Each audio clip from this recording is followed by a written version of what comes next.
오늘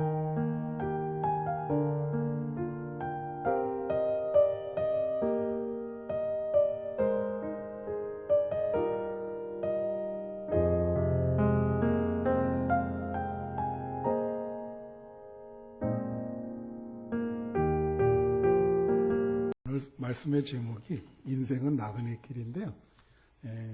제목을 이제 순례자의 길이라고 그렇게 생각하시면 되겠습니다.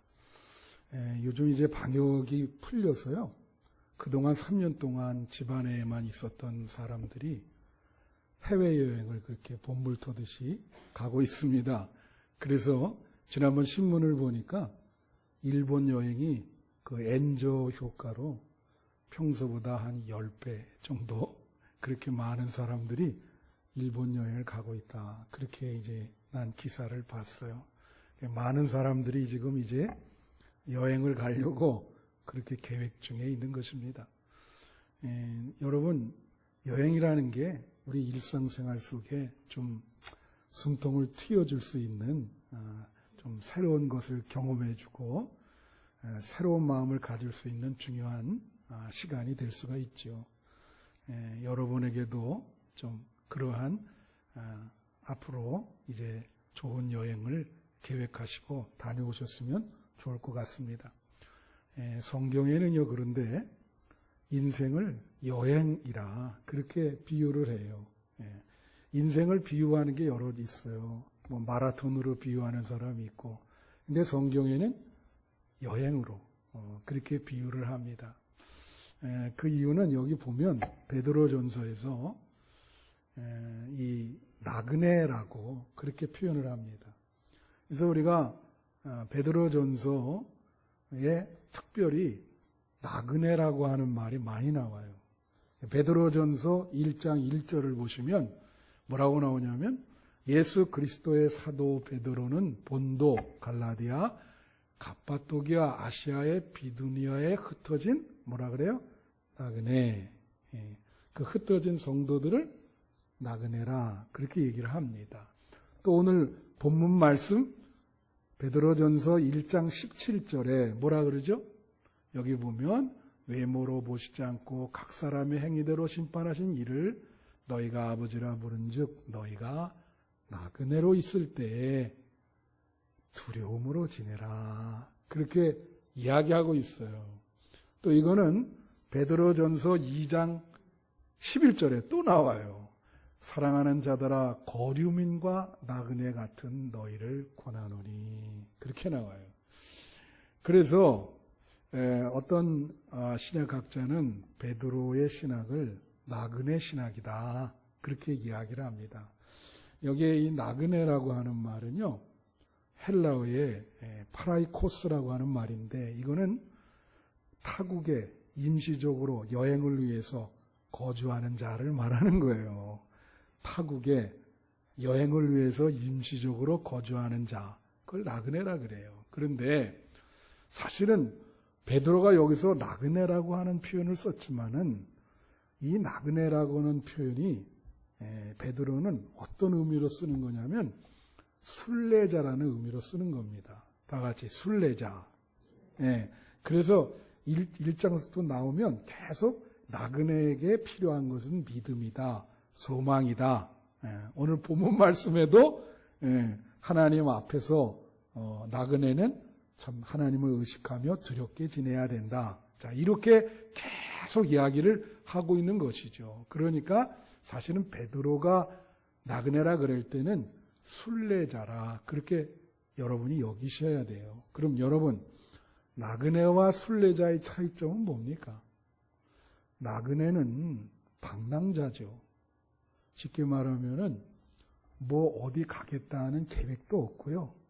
그리고 마지막 정착할 목적지도 없어요. 그렇지만 순례자는 여러분 저도 성지 순례 갔다 오고 중세기 때는 성도들에게 반드시 필요한 게 성지 순례입니다. 그게 아주 정해져 있어요. 예루살렘을 한번 갔다 와야 된다. 순례자는 목적이 있잖아요. 계획이 있고 방랑하지 않죠. 그 순례를 위해서 목적을 위해서 순례를 한단 말이죠.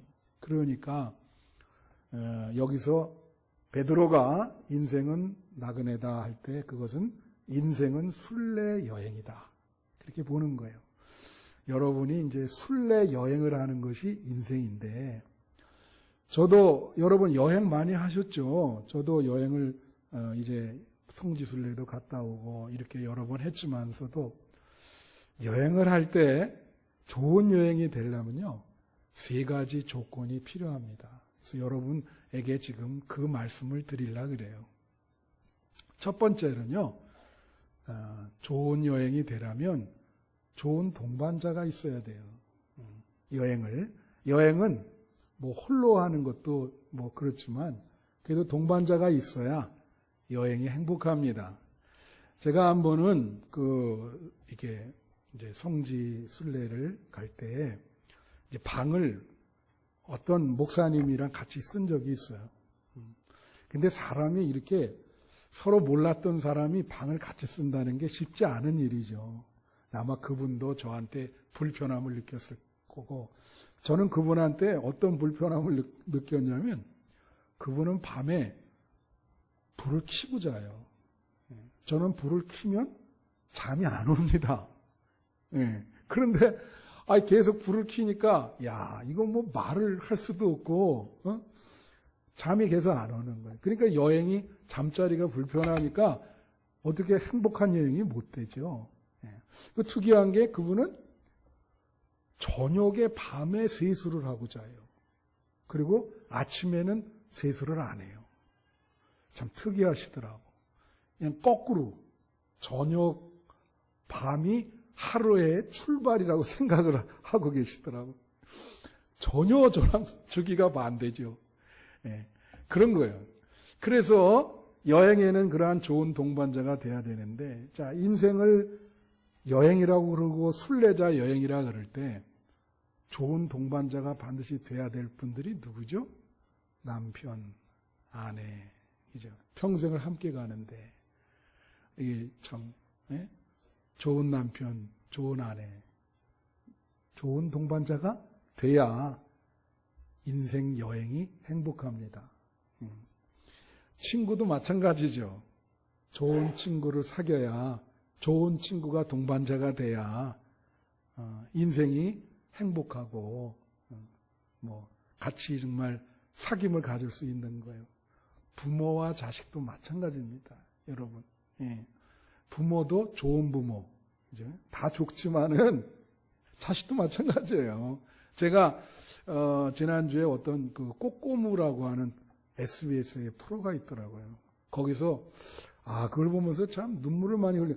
이 나이 들수록 이렇게 눈물이 많아지네요. 참 그 보면서. 그래서 우리 집 사람이 좀 왜 눈물을 흘리고 그러냐고 그러는데, 그 내용이 있잖아요.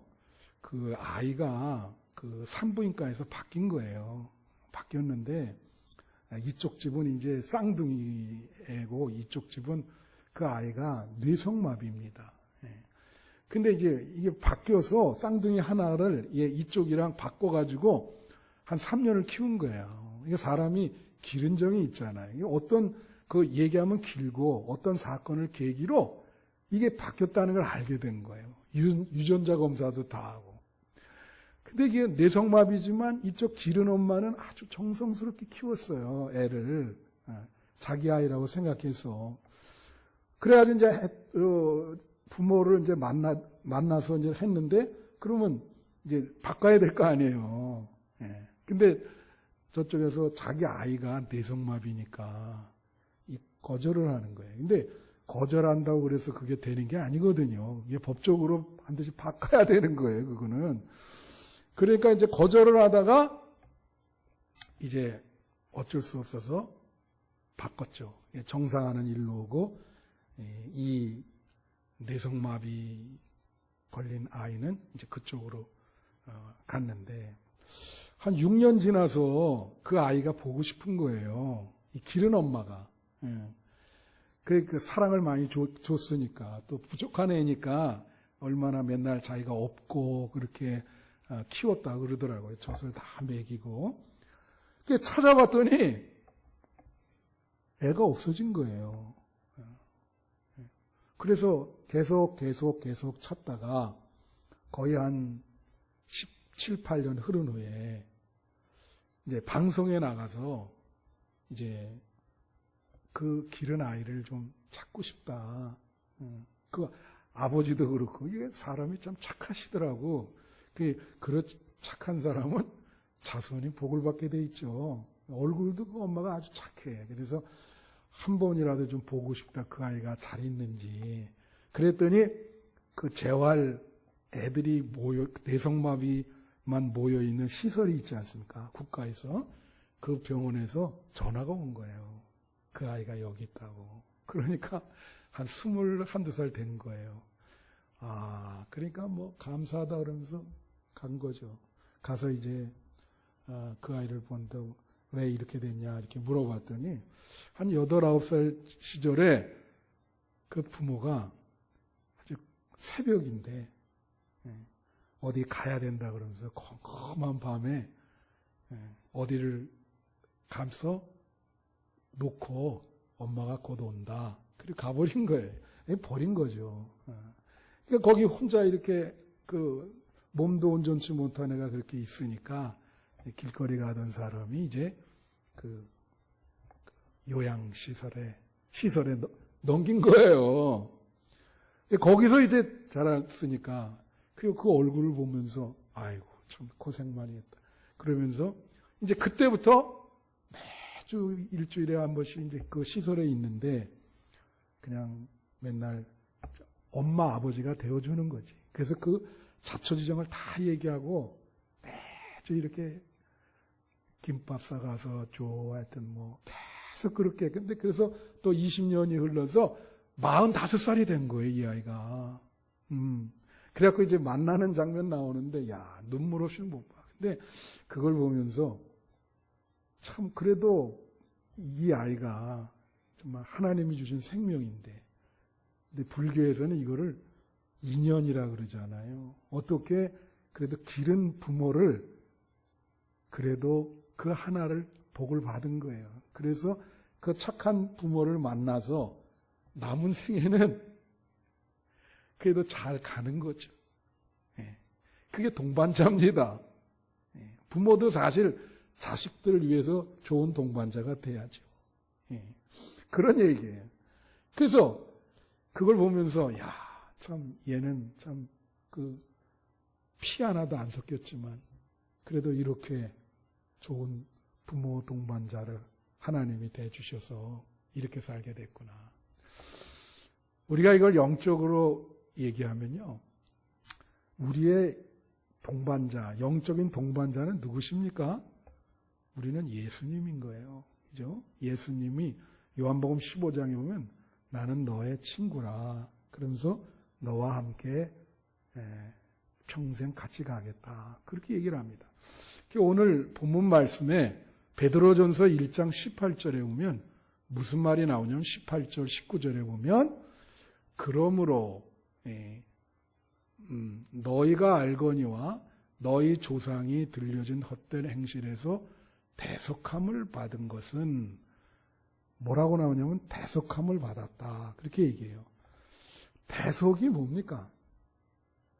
대속이 구원해 주는 거예요. 속죄해 주는 거예요. 대속이 구원해 주는 거예요.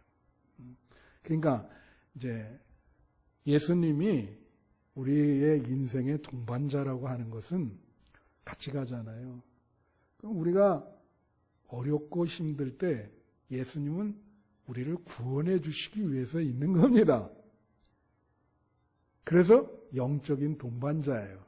그럴 때 여러분은 어떻게 하셔야 돼요? 예수님의 손을 꽉 잡아야지.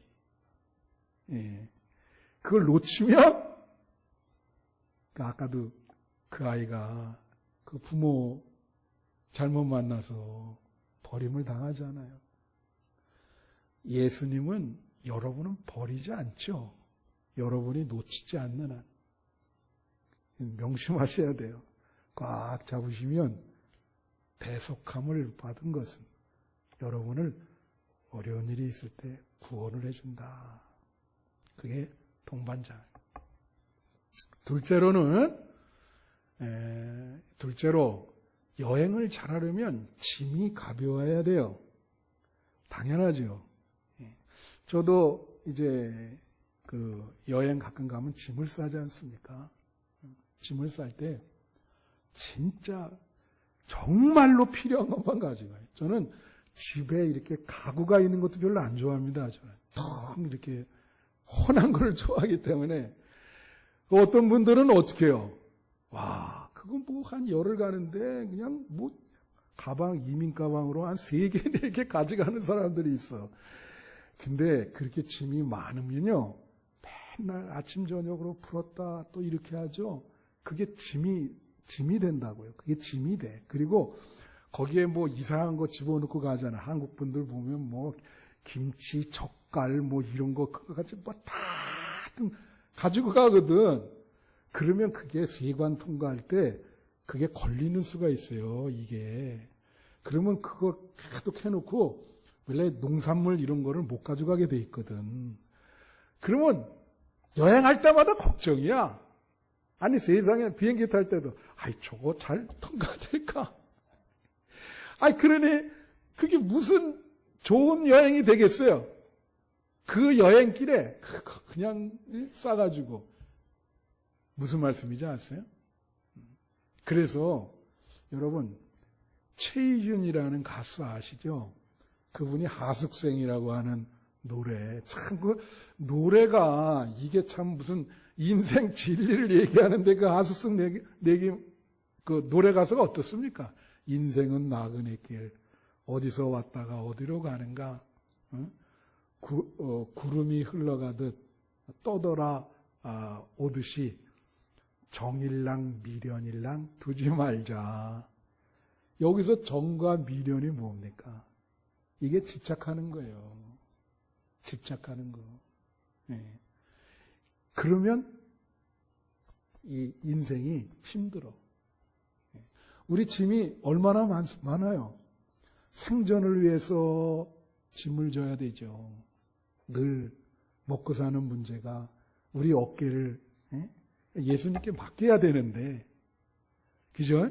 예수님께 맡기는 게 짐을 가볍게 하는 거예요. 예? 또 죄의 짐도 있어. 성경에 보면 죄가 짐이다 그랬습니다. 그의 죄에서 해방이 돼야 되잖아. 그렇지 않습니까? 그래야 마음이 좀 가볍고 이 세상 살 때에 행복하지요.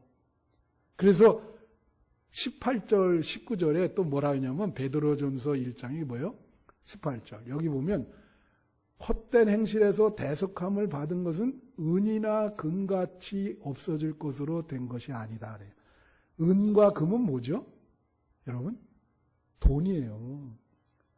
돈. 쉽게 말하면 이 뜻은 돈으로 구원받을 수 없다. 뭐예요 그러면? 너무 돈에 집착하지 말라는 거지. 내려놓으라, 이게 내려놓으라. 좀 내려놓고 예수님께 맡기면 행복한 여행이 되는 거예요, 인생이. 근데 그 내려놓는 게 쉬워요? 그래서 그 이영규 선교사라는 분이 그 책 제목이 내가 말씀드렸죠. 첫 판이 내려놓음. 두 번째 책이 더 내려놓음. 내려놓으면 짐이 가벼워지는 거예요. 그죠? 죄의 짐도 어떻게 돼요? 여기 19절 한번 보세요. 19절. 오직 그 먹고 점없는 어린 양 같은 그리스도의 보배로운 피로 우리가 용서를 받는다. 그런 뜻이거든요. 예수 그리스도를 믿을 때 우리의 죄의 짐이 예수님의 십자가로 옮겨지게 되는 겁니다. 그래서 짐이 가벼워지는 거지요. 그래서 우리는 내려놓아야만 인생길이 행복하다. 어느 시점에는 내려놓으세요. 내려놓아요. 인생 여행, 좋은 여행 되시려면 내려놓고 집착하지 마시고 그러면 여러분이 행복한 여행이 될 겁니다. 마지막 세 번째가 있어요. 마지막 세 번째는 여행이 행복하려면 돌아갈 집이 있어야 되는 거죠. 그죠? 이게 나그네와 순례자가 차이점이 있는 겁니다. 나그네는 방랑자거든요. 돌아갈 집이 없어요. 순례자는 우리의 본향이 있는 겁니다. 네. 여러분, 연어 있잖아요. 저는 그 연어, 우리 여기 한국에서도 이 강원도의 그 남대천인가 거기 가면 연어 돌아오는 거 이렇게 보아요. 제가 목회하던 그 밴쿠버에는 조그만 시내, 조금만 나가면 그 시내인데도 거기에 연어가 올라와요. 예. 그래서 한번 교회에서 이렇게 뭘 뚫고 다다다다다닥 뚫고 있었는데 즉시로 그 공무원이 나와가지고 그거 소리를 너무 크게 하지 마라. 그래서 왜 그러냐 그랬더니 연어가 올라오는데 그 소리 때문에 스트레스 받는다는 거예요. 그 정도예요. 와, 그래서 내가 왜 그런 데까지 신경을 씁니까? 그러니까 이 자연 환경을 그 정도로 신경을 쓰는 거죠. 예. 연어가 거기 올라오기 때문에 가서 그 연어 볼 수 있는 전망대가 많아요. 이렇게 보면 연어가 올라오는데 이렇게 보잖아요. 온몸이 피투성입니다. 피투성이에요. 그리고 그 바위, 절벽, 이것도 진짜 점프해서 그걸 넘어가요. 근데 흥미로운 게 있어요.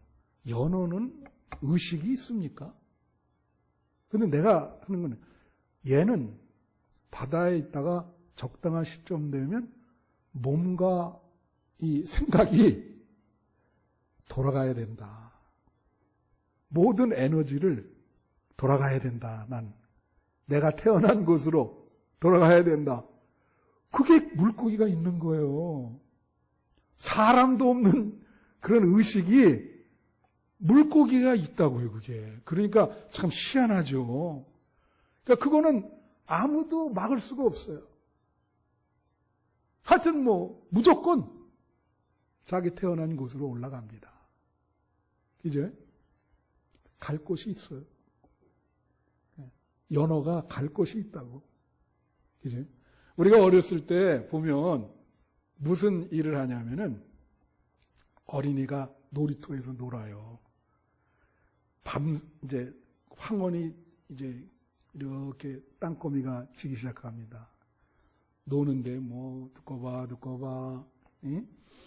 새집 줄게, 헌집 달라 하면서 막 놀다가 이제 황혼이 지니까 엄마가 걱정이 되잖아요. 그래서 나와가지고 얘야 들어와라. 예. 그 어린이들이 거기 다 있는데 들어와. 이제 엄마가 나와서 그러니까 다 들어가는데 거기 고아 어린이가 하나 있었어. 얘는 부르는 사람도 없고 돌아갈 집이 없는 거예요. 그러니까 거기 우두커니 앉아가지고 밤새. 여러분 죽으면 돌아갈 집이 있으십니까? 인생이 끝날 때? 그걸 여러분에게 말씀을 드리는 거예요. 여러분 천상병이라고 하는 시인이 있습니다. 이분은 참 시인인데 서울대 나오고 이제 법대 나오신 그런 분이에요. 근데 너무너무 고생을 많이 하고 하여튼 이분도 얘기하기가 쉽지 않아요. 시대적인 어려움 때문에 어려움이 많았어요. 나중에 이제 우울증에 간경화로인데 죽을 때는 아는 사람이 없어가지고 그냥 길거리 가다가 죽어가지고 연고가 없는 사람들 있잖아요.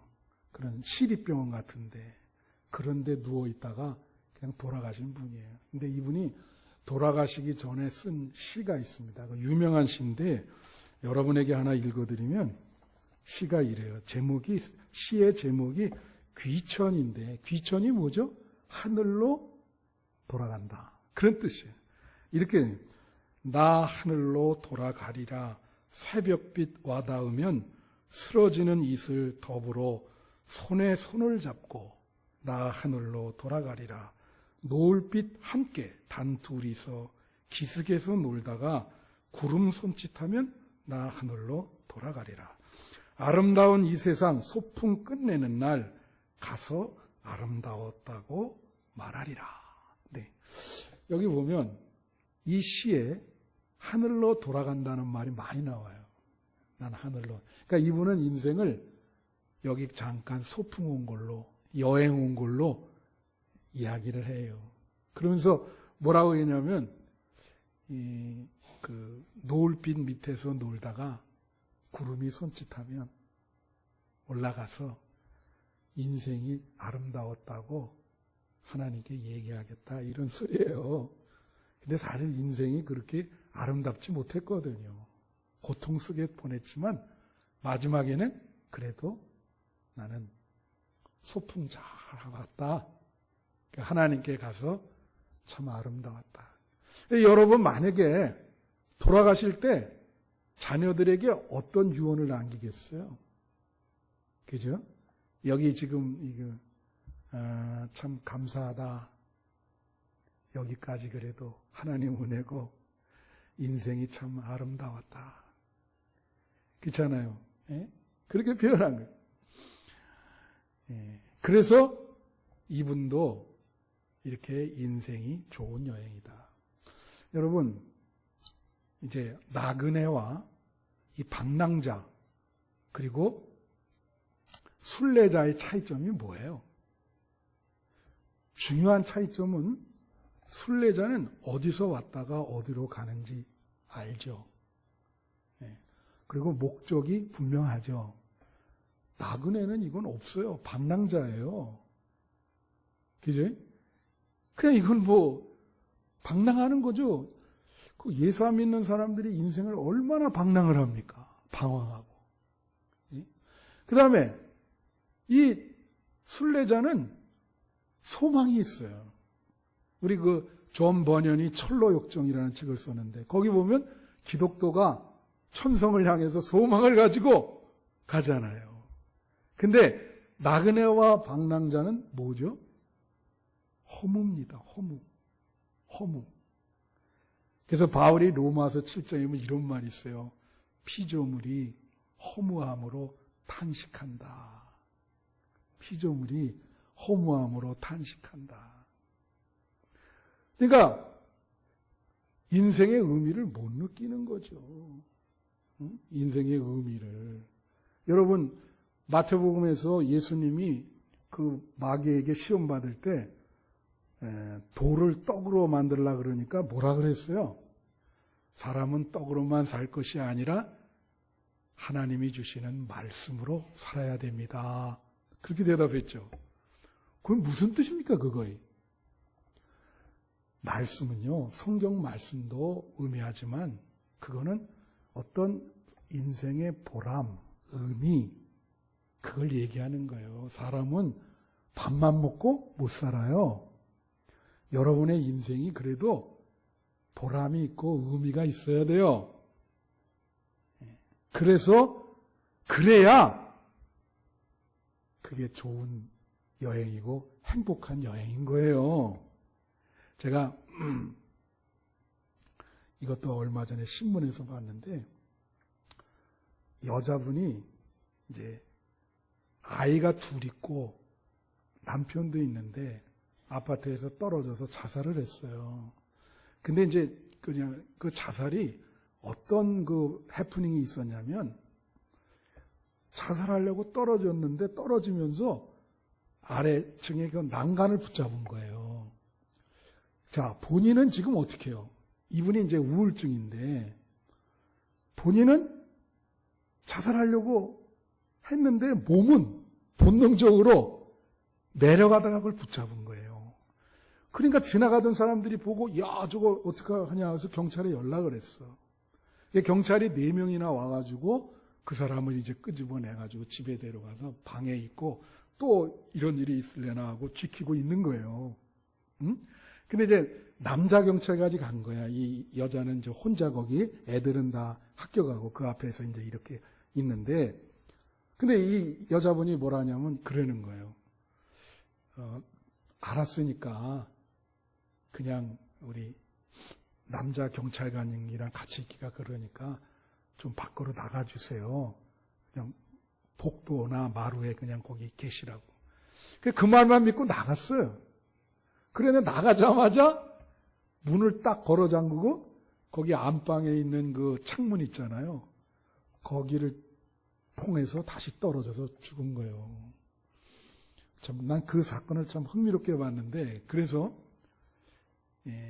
이건 뭐, 재밌다는 얘기가 아니고요. 고인에 대한, 그건 예의가 아니죠. 의미 있게 봤다. 왜 그러냐? 그러니까 이분은 우울증으로서 인생에 아무런 의미도 못 느낀 겁니다. 아이가 있고 남편이 있는데도 살 의미가 없다. 그래서 그걸 보면서 제가 마음이 왜 아팠냐.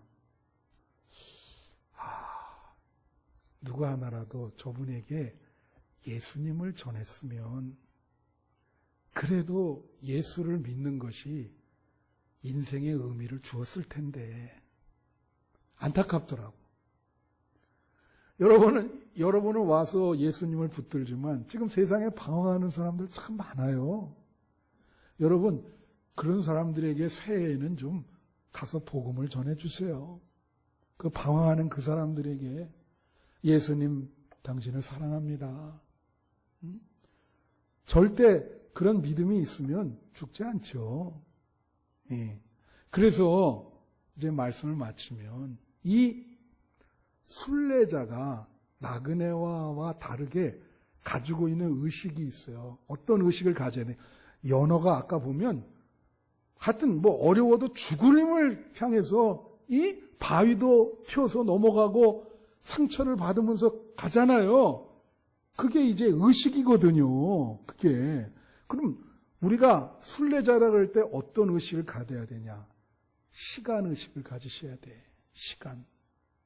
시간이 가는구나. 종말 의식. 개인의 종말. 이 시대의 종말. 종말 의식을 가져요. 그런 의식을 갖고 천국에 가야 된다. 그런 의식. 그러면서 그런 의식 속에 어떤 생각을 갖냐면 사명감을 갖게 되는 거예요. 내가 그래도 천국에 가면서 보람있게 살아야 되지 않냐. 예수 그리스도의 사랑을 그래도 실천해야 되지 않냐. 이게 좋은 여행이 되려면. 그래서 이제는 사명감을 갖게 되는 겁니다. 내가 직업을 어떤 직업을 가져도 그냥 직업이 아니에요. 이것은 보람있는 하기 위해서. 똑같은 직장생활 하지만 그런 생각 갖는 거지. 음식을 팔면서 식당을 해도 나는 정말 그리스도를 위해서 그런 마음을 갖는 겁니다. 그게 사명의식이요. 바라기는 여러분의 남은 생에 좋은 여행이 되기를 축원해요. 좋은 여행이 되시기를. 그죠? 이제 사람이요. 이거 하나만 알아야 돼. 우리가 이 땅에 왜 태어나는지 몰라요, 사실. 그냥 던져졌어요. 하이데거라는 사람은 이거를 기투라 그래. 던져졌다. 그냥 이 세상에 나도 모르게 던져졌다. 그런데 동물과 우리와의 차이점은 뭡니까? 우리는 이 땅에 살면서 어떤 숙제가 있냐면 내가 어디서 왔다가 어디로 가는지 그거를 알아야 될, 깨달아야 될 숙제가 그런 숙명이 우리에게 있는 겁니다. 동물은 동물, 강아지가 아무리 요새 보면 반려견들 막 그러잖아요. 예? 저 보니까 반려견 그것도 있더라고요. 근데 강아지는 이 땅에 자기가 왜 왔고 어디로 가는 그런 의식이 없죠. 그래서 인생을 영적 순례라 그러는 거예요. 여러분은 이 문제에는 해결하신 분입니다. 기독교가 천성에 가기 위해서 계속 그 천성만을 바라보면서 걸어가듯이 좋은 영적 순례의 여행이 되시기를 축원합니다. 기도하겠습니다. 하나님